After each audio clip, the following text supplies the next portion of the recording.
Hello everyone, I'm Pranaya Rout. Welcome to .NET Tutorials. In this video series, you will be understanding unit testing using .NET Core. We'll start from the very basic concept and we'll move towards the real-time implementations like testing controller services repositories using xUnit framework mock and fluent assertion. So this video series is for everyone, right? Whether you are working as a .NET Core developer, whether you are working as a backend developer or a QA user, QA engineer, or a student who is preparing for job interview with real world project, right? So let us start the first session. So today, what I'm going to discuss, I'm going to give you a brief introduction to unit testing. And from the next video, I'm going to show you how you can create a real world project, including the controller services repositories and how you can test the controller method, services method, and the repository method. But before that, we need to understand the basic concept of unit testing. So in today's session, what we are going to discuss, we'll discuss what unit testing is, how it is different from integration testing and the functional testing, what is the benefit, what is the goal, and what are the core principles of a good unit test, and how we can develop before developing the unit test, we need to understand what are the different unit testing framework which is supported by ASP.NET Core, and why you need to use xUnit framework with ASP.NET Core application. So let us proceed and understand this thing. At the same time, I'm also going to create a simple application to make you understand how you should create the unit test project, how to test the service methods. So let us proceed and understand this concept. So what is unit testing? Unit testing is a testing approach, software testing approach that isolate and test the smallest piece of functionality in a program, which is also called as unit. Typically, whenever we are creating a controller class or repository class or service class, this class is going to contain some method. So this the smallest piece, whenever we are referring the smallest piece of functionality, technically it is going to be a method. That method might be from a controller class, which we are calling as action method. That method might be from a repository method, which is going to perform the database crawl operation. That method might be a service class method where we are going to write the business logic. So unit testing means testing that method in isolation. So what do you mean by isolation? Isolation means testing the logic without depending on the external dependencies. For example, if I'm having a service method, if that service method is depending on the repository method, we need to write the test in such a way that it should test the logic within that service method. It should not have any dependency on the repository method. If this is not clear at the moment, what do you mean by dependency, how we are going to test the service method without the external dependencies, don't worry. We are going to develop one real-time application so that you can understand that concept very easily. So before writing the unit testing, let us first understand why we should write unit testing. Guys, remember, nowadays, unit testing is not one of the optional choice for you as a developer. It is nowadays mandatory. If you are working as a .NET Core developer, along with your .NET project, you should have the side-by-side unit testing project. Without unit testing, the project is not going to be accepted by the client. So let us first understand the importance of unit testing. So let's take the example of a calculator app. You are all aware about the calculator app. So in the calculator app, we are having multiple button, add button, multiply button, sub button, models, many buttons are there. Suppose you are providing two number 2 and 3 and clicking on the add button, then you have to check, right, whether it is giving me 5 or not. So if it is giving 5, means the test is passes. Irrespective of other buttons which are available in the calculator, we are not thinking. So we are only thinking about the add method button when we are performing the add operation. Similarly, if you are going with withdrawal, ATM withdrawal, right? So before connecting the bank's backend database, you test if the withdrawal function deducts the right amount from the user's balance correctly or not. Similarly, if you are developing food delivery app, you need to test the order calculation logic, right? So whether it is calculating the total price based on the price, tax, and the delivery without involving the user interface or the payment gateway system. So how this is going to be done in your real-time application? That purpose we need to develop real-time application only, and that is what we are going to discuss in this video series. So what is the goal? Goal means isolation. Definitely when we are going to test the unit method, right? Any survey, whenever we are going to write any test method, that method should test in isolation. Isolation means that method should not have any external dependencies. And our main objective of unit testing is to validate the logic. So whatever the logic we have written inside a method, whether that logic is working as expected or not, without any external dependencies, how we are going to validate. For that purpose, we need to write unit testing. And definitely, unit testing is going to be speed. So why it is going to be speed? Because there is no external dependency. There is no database interaction. There is no, what I can say, there is no external API call. So as there is no dependencies, external dependency, definitely the operation is going to be very fast. And definitely as a developer, we are going to get fast feedback. Fast feedback means we can resolve the issue as fast as possible. So let us try to understand what are the different testing frameworks. So guys, remember, there are many testing frameworks available which you can use with the ASP.NET Core. One of the most important testing framework is xUnit. This is the most commonly used framework for ASP.NET Core project. And in this session, or in our few upcoming sessions, we are going to keep focus on xUnit framework. Apart from xUnit, you can also use NUnit as well as MSTest. If you are working with a legacy project, you can go with the NUnit. If you want to use this Microsoft One testing framework, then you have to use this one. Otherwise, this is the most preferable framework by most of the developer nowadays in the industry, and it is also recommended to use xUnit framework for right for .NET Core applications, right? So now, before understanding, let us try to understand the different types of a testing framework, right? Different types of a testing, right? Guys, remember, apart from unit testing, there is also something called integration testing. There is also something called functional testing. So unit testing means it is going to test each method independently. For example, let's take the example of a order placing functionality. So when you call a order place method, right? So multiple things are going to happen behind the scene. For example, checking whether the customer exists or not, checking whether the product available or not, right? Checking whether the quantity is validated, right? Based on the number of quantity purchased by the customer and the available stock in the right database. So for each things, we are going to create independent method. This unit testing is checking each independent method. And what about integration testing? Integration testing means test interaction between components. For example, right here, for example, for order placing, let assume we have three methods. So in this case, unit testing means you have to write a unit test for each method independently.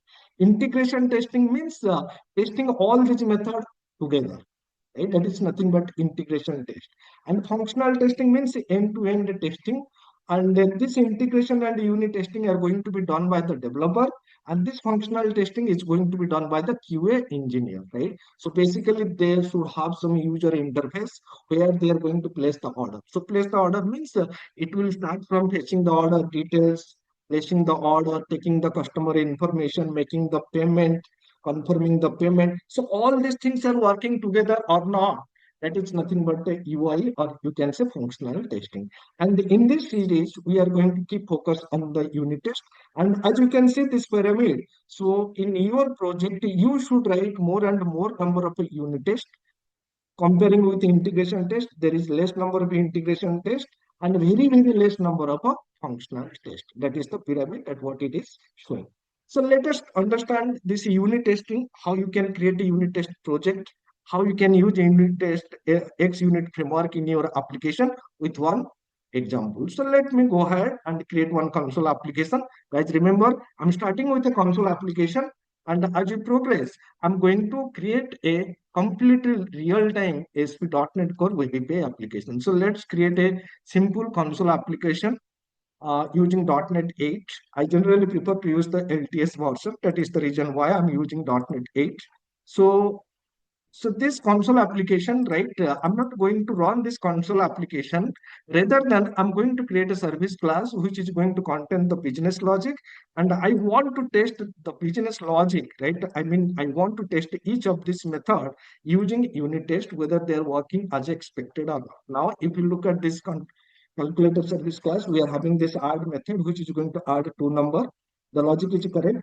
If you look at the subtract method, it is going to subtract read b from a, right? But here you can see I have written the logic in such a way it is going to give you some kind of error, because unit testing means we need to test positive as well as the negative scenarios, right?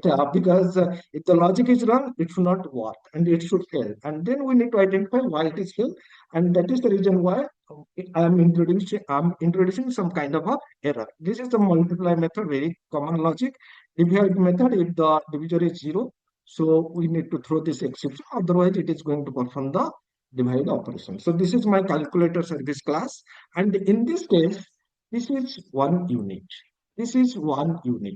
This is one unit. So what unit? Remember, each method is considered as a unit.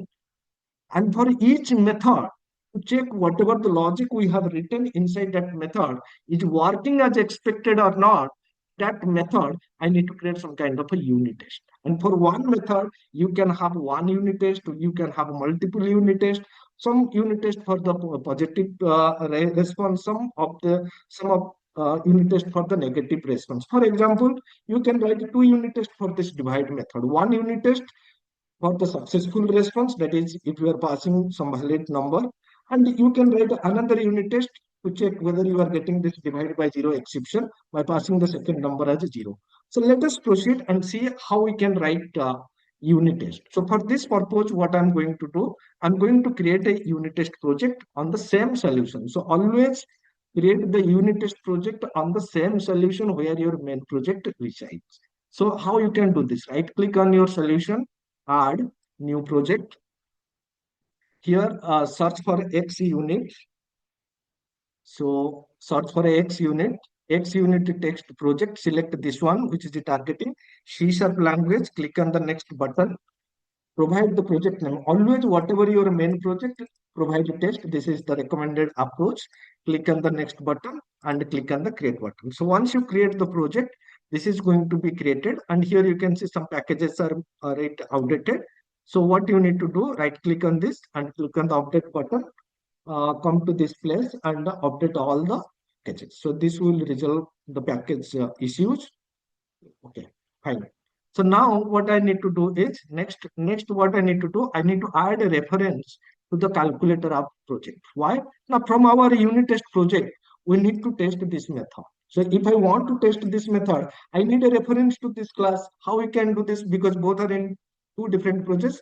So we need to add a project reference. So add, right click on your test project, click add project reference, check this one and click on the OK button. So once you do this, that means your project have a reference to this calculator app main project now. So once you have done this, right, you're going to write unit test for each of the service method. So whenever you are going to write a unit test, you have to remember three things. So unit test generally follow one pattern called triple A. A for arrange, A for act, and A for assert. So what do you mean by arrange? What do you mean by act? And what do you mean by assert? So arrange means set up the test data mock and the object. So for example, if I want to call this add method, then what I need? I need create an instance of this class, and I need the data what I need to pass to this method. So this is nothing but your arrange. So you have to create a calculator service class instance, and whatever the data you want, that data you need to make ready. So this is arrange.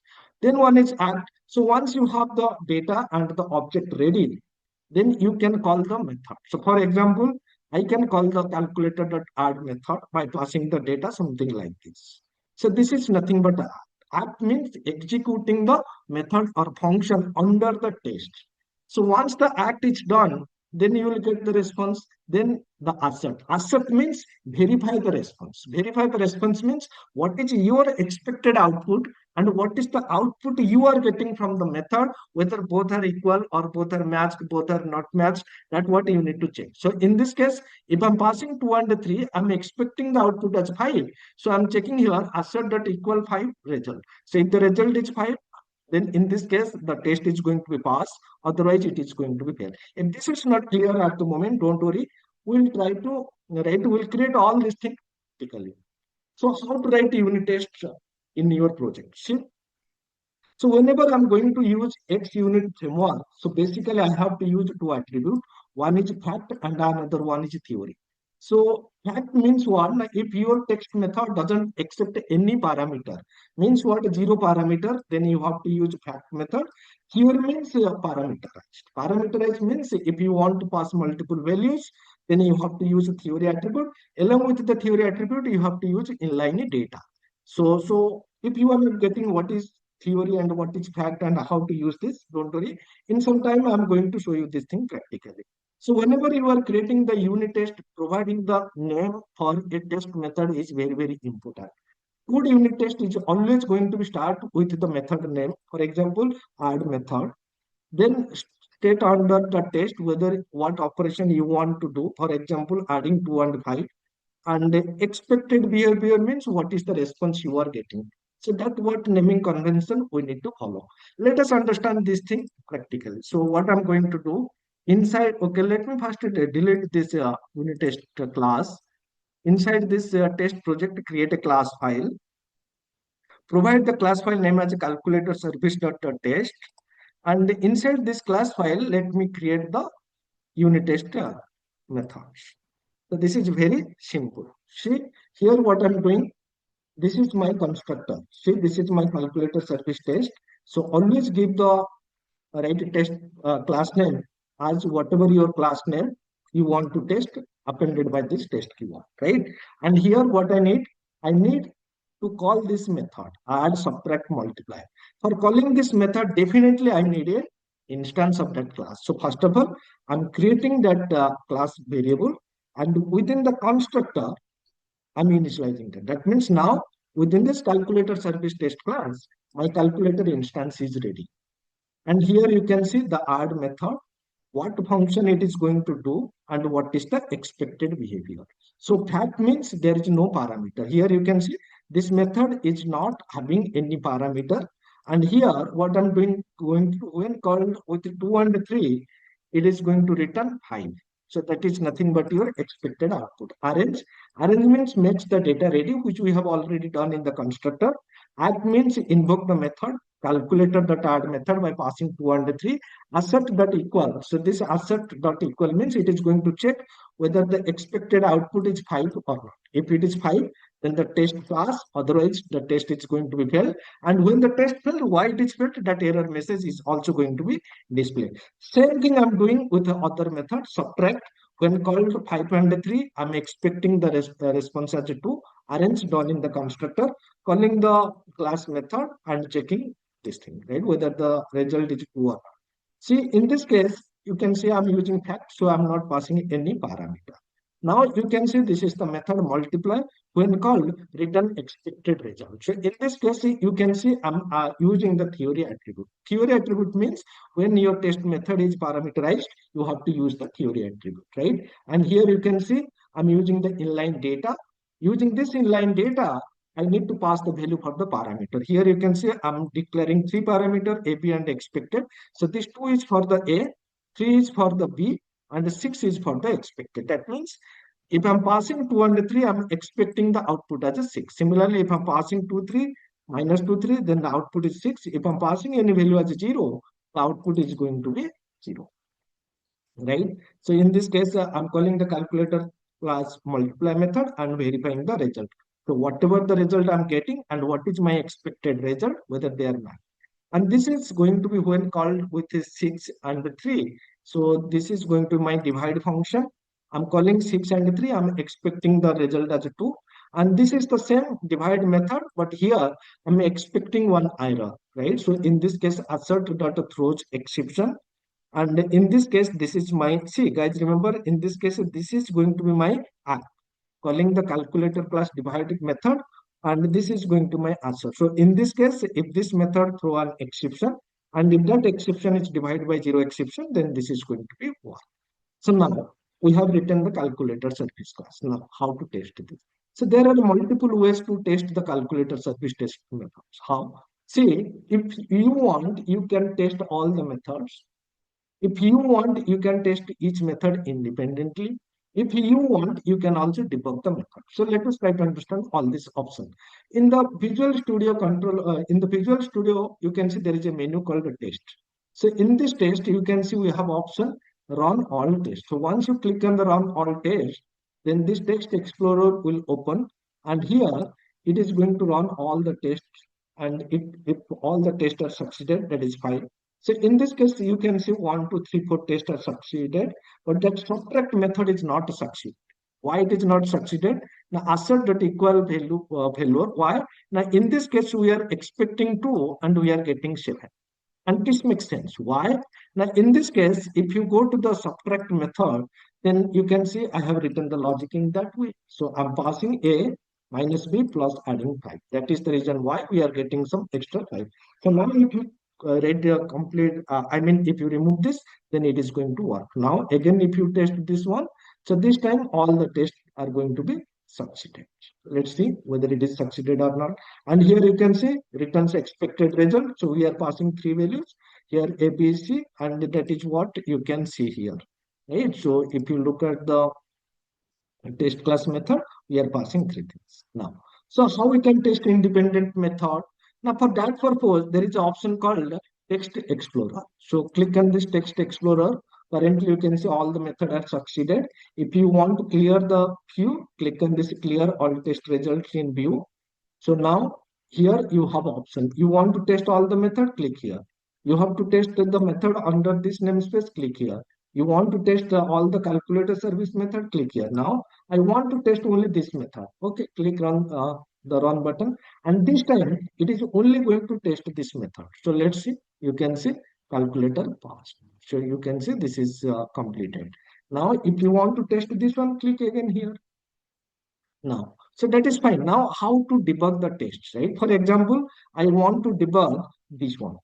So then please put a debugger pointer here, and go to the add method implementation. If you want, you can also put a debugger pointer here. Go to the text explorer. So I want to test the add method. So click on the debug button. See, it is coming to this part. Now you can debug the method, and it is also going to work. So this is how you can test the services. Now, what are the benefits? So we have already discussed this assert class. So this class provides some kind of static methods which we can use to verify the outcome of a test. So currently we are using this accept equal. As we progress, we will also discuss all the remaining assert methods. So what is the benefit? Benefit is early defect detection. Unit tests are usually written alongside or just after the actual code you have written. This allows the developer to catch bugs immediately. Early bug detection saves times and reduced costs, since fixing bugs later in QA or production environment is far more expensive. Similarly, enable safe refactoring, right? As you know, whenever we develop any project, right, changes are permanent, modifications are permanent, adding new feature, extending the existing feature are permanent. Sometimes what happens, we need to extend the functionality. Sometimes we need to enhance the performance. For that purpose, what we need to do, we need to rewrite the logic. So even though we are rewriting the logic, that business functionality should not have any impact. So that is what you can easily test using unit testing.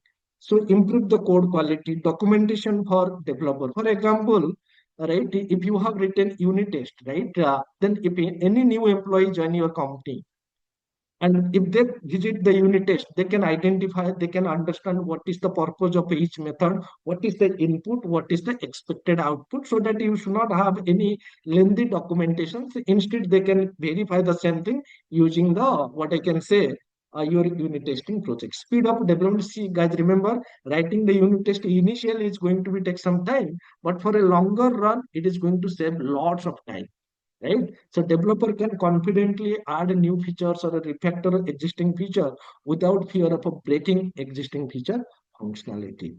So guys, remember unit testing is not just an optional task. It is essential practice for building reliable, maintainable and high quality software. It leads to faster development life cycle, reduced bug, safe code changes, and better documentation. Mastering unit testing empowers you to write cleaner code and deliver robust software with confidence. Thank you for watching this video. If you have not already, then please subscribe to our YouTube channel. Please press the bell icon and let's start mastering unit testing together. Again, thank you for watching and welcome to a cleaner test development journey with .NET